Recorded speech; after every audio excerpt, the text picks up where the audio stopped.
Hey everybody, it's Daniel Murphy down here in beautiful Myrtle Beach with Innovate Real Estate.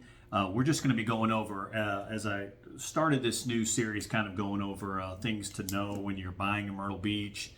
Our first episode was on one of our more popular types of products here in the Myrtle Beach area that are not really popular in many areas of the United States, condotels. And in that, we discussed what is the difference between a condotel and what we would consider a warrantable condo. And warrantable condo really comes from the term, at least the only term I've ever heard is directly from the lenders. They have warrantable and non-warrantable. Non-warrantable being the condotel. We use the word condotel. So what we're going to discuss in this particular episode is what is a warrantable condo. And really, when you have making a purchase here in the Myrtle Beach area and you're looking for a conventional financing, you go through your bank, that bank loans you the money. That loan is then purchased by one of two government-backed agencies, either Fannie Mae or Freddie Mac, and what they're willing to purchase. So from a warrantable standpoint, what we're looking at, if you remember the previous episode, and I'll link the condotel video here somewhere. But if you remember, we were talking about a condotel is basically you walk in and there's a front desk that you can rent through. It has a key for you. You might find some daily maid service. There may be a lot of commercial space on site, like a restaurant, a bar, a spa, things that are not owned by the HOA. Now, those things would tend to lean towards more condotel.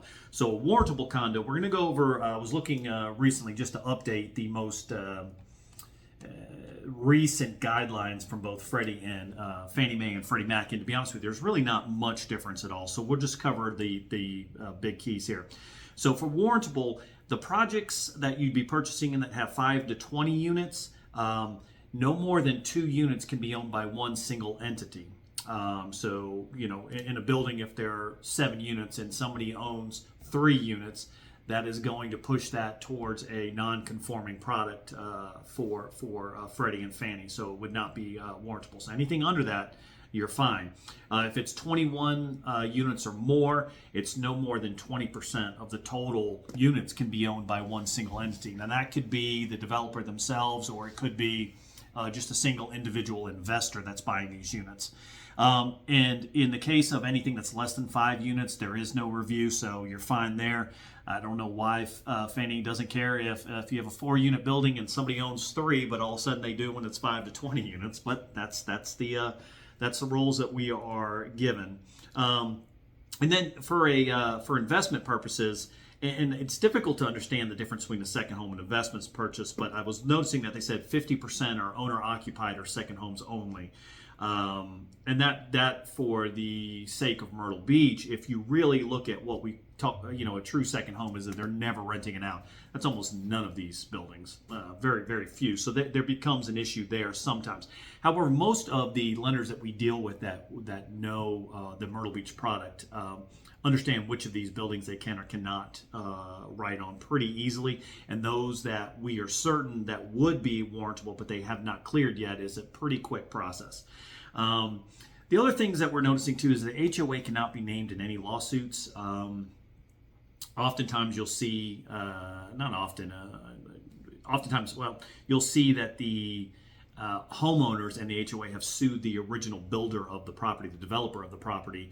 But this is more specifically just to the HOA being named, which does not happen very frequently.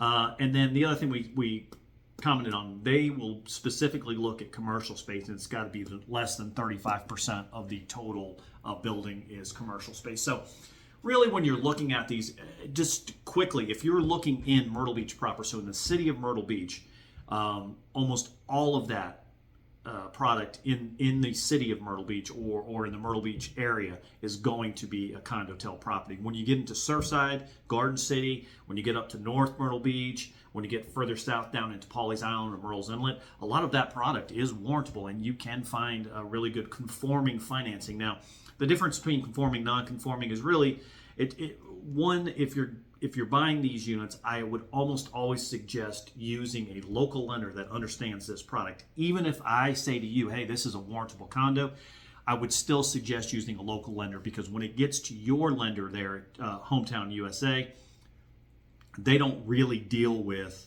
condotel type products. So for them, everything looks good until it gets to underwriting where we find issues. So if you're seeing a building here that you have an interest in maybe making a purchase in, and you're looking to find out, hey, is this thing going to give me any issues with financing? Certainly reach out to us anytime. Again, we'll link the video for the condotel and what you're looking for between that and Warrantable. And certainly, reach out anytime. Email, text, however you like to communicate, we're welcome to respond. Again, it's Daniel Murphy down here with Innovate Real Estate. Love to hear from you.